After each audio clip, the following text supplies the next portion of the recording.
बिस्मिल्लाहिर्रहमानिर्रहीम। इस्लामाबाद में इमरान ख़ान के दो बड़े दुश्मन फारिग हो गए हैं। ये वो हैं जो इस्लामाबाद के आईजी नासिर इकबाल और डिप्टी कमिश्नर इरफान मेमन, इनके ऊपर वो इल्ज़ामात हैं जो कई बार इस्लामाबाद हाई कोर्ट के अंदर चैलेंज हुए हैं और पिछले 16 माह से लेकर आज तक इन्होंने सिर्फ एक वन साइडेड कार्रवाई की है, वो है सिर्फ तहरीक इंसाफ। आज तक ना इन दो ऑफिसर ने ना किसी क्रिमिनल लोगों के खिलाफ कार्रवाई की और न किसी चोर डकैत दहशतगर्द बदमाश के खिलाफ कार्रवाई की। और जो खिलाफ जुर्म जितने भी केसेस हैं इस्लामाबाद की हदूद के अंदर, इन दो ऑफिसर ने उनके ऊपर कोई काम भी नहीं किया।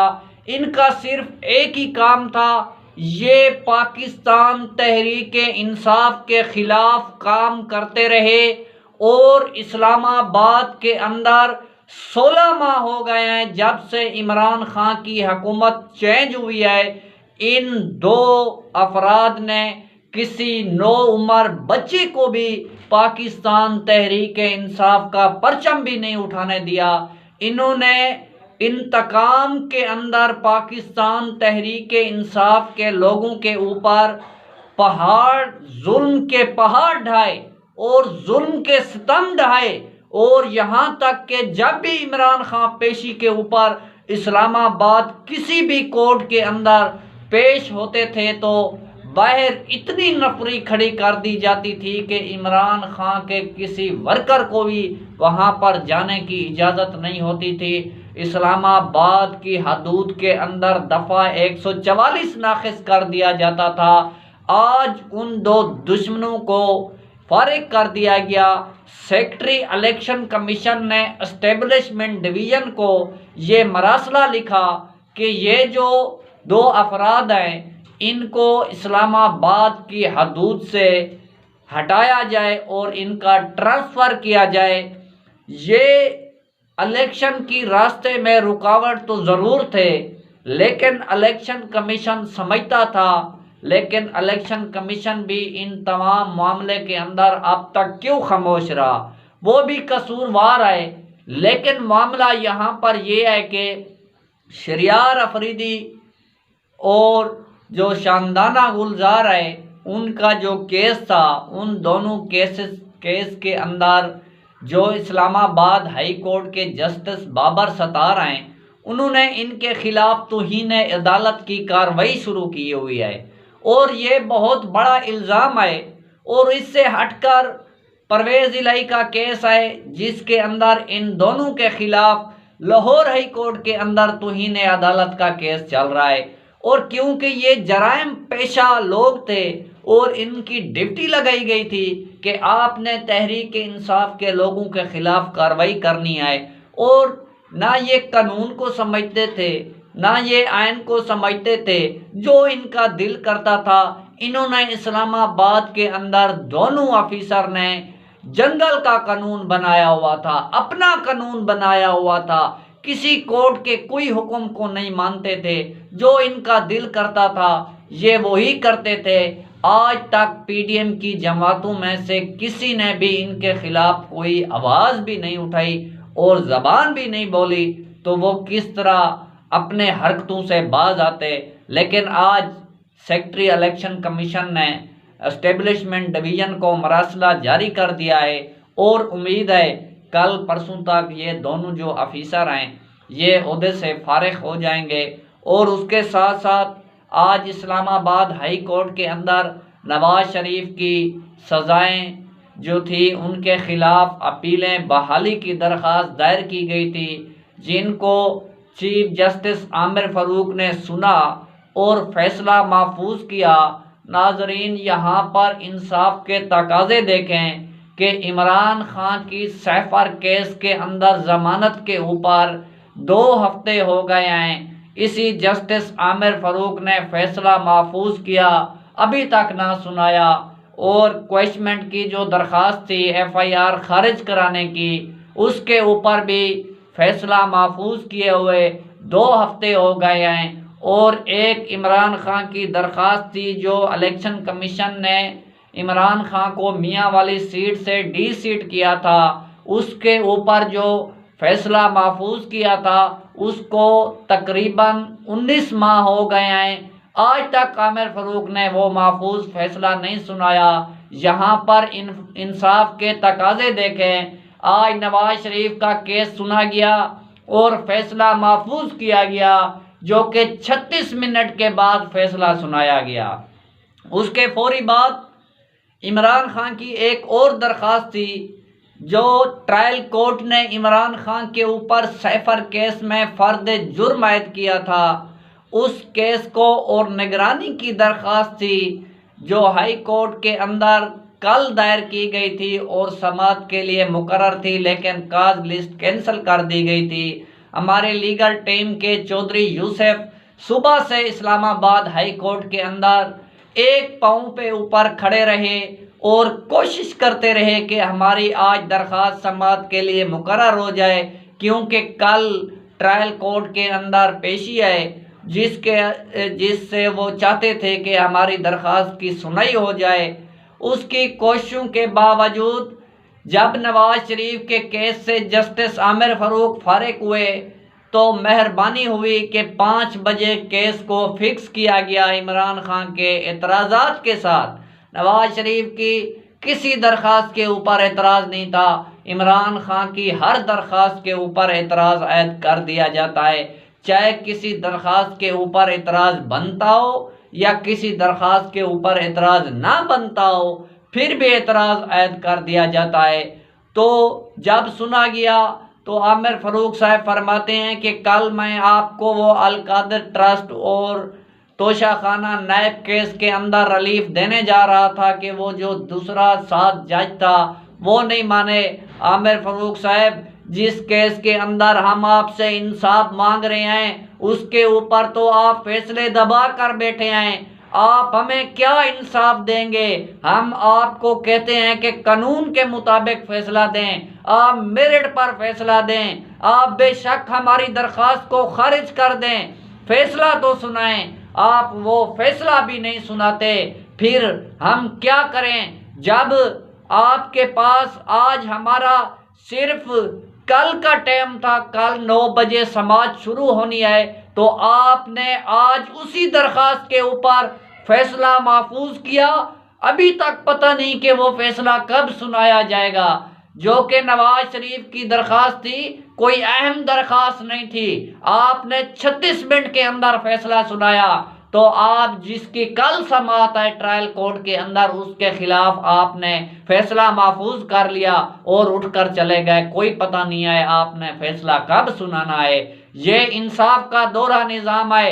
जुडिशल जो आज जुडिशल इजलास कल के लिए जस्टिस काजी फायज ईसा ने तलब किया और अदालत जो जजेस के खिलाफ शिकायतें वो देखेंगे, क्या काजी फायज ईसा साहब आपके नीचे जो हाई कोर्ट का जस्टिस आमिर फ़ारूक बैठा है, आपने इसकी ये रवायात देखी है कि फैसला सुनाता नहीं है और न दरख्वास्त खारिज करता है और न मंजूर करता है।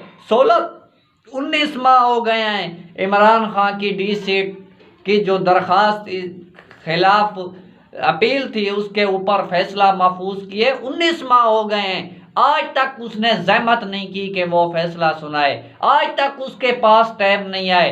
कल लतीफ़ खोसा एडवोकेट साहब इसके आमने सामने हुए, उन्होंने तल्ख जुल्मे किए, उन्होंने कहा कि आप हमें हक और सच से नहीं रोक सकते, आप बेशक हमारी दरख्वास्त खारिज कर दें, बेशक फैसला तो सुनाएं, आप हमारे हक में ना दें, हमारे खिलाफ दें। फिर भी वो हंसता रहा, लेकिन उसकी सेहत के ऊपर कोई असर ना पड़ा।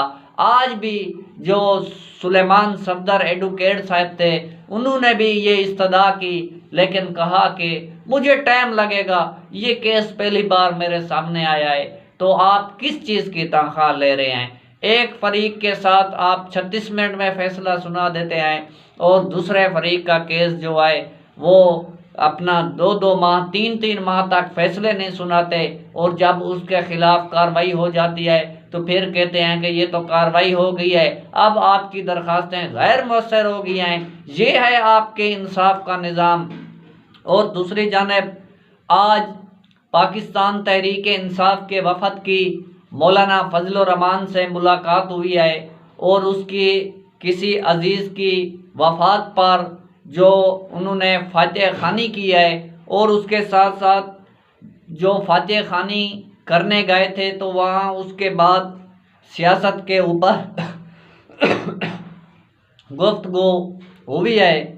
तो ये तहरीक इंसाफ के वर्कर या कुछ लोग मायूस और इस तरह का कोई प्रपंडा उनके सामने आ रहा होगा, लेकिन ये बात हरगिज़ नहीं है। इस वक्त पाकिस्तान तहरीक इंसाफ के साथ मौलाना फजल रहमान और आसिफ अली जरदारी मुज़ाकरात का फ़ैसला कर बैठे हैं, लेकिन इसका हतमी फ़ैसला तो इमरान खान ने खुद करना है।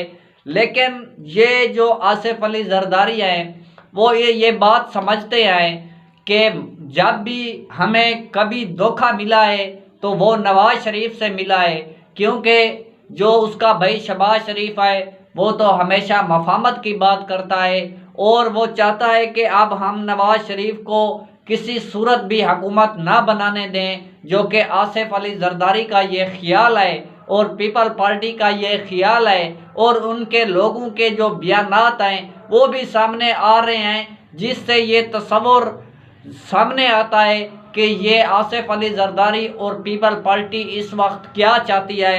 वो चाहते हैं कि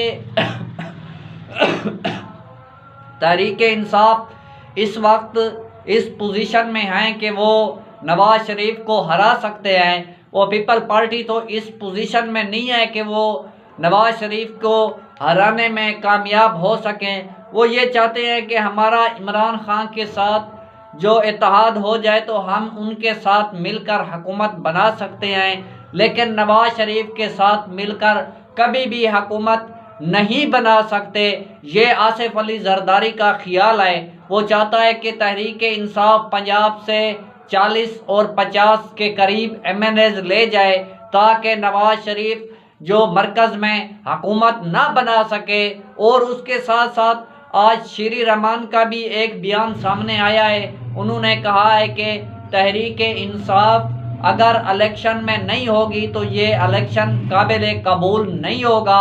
आपने 16 माह के अंदर इमरान खान के ख़िलाफ़ जितने भी चार्ज शीटें तैयार हुई हैं आप उसके अंदर शरीक थे।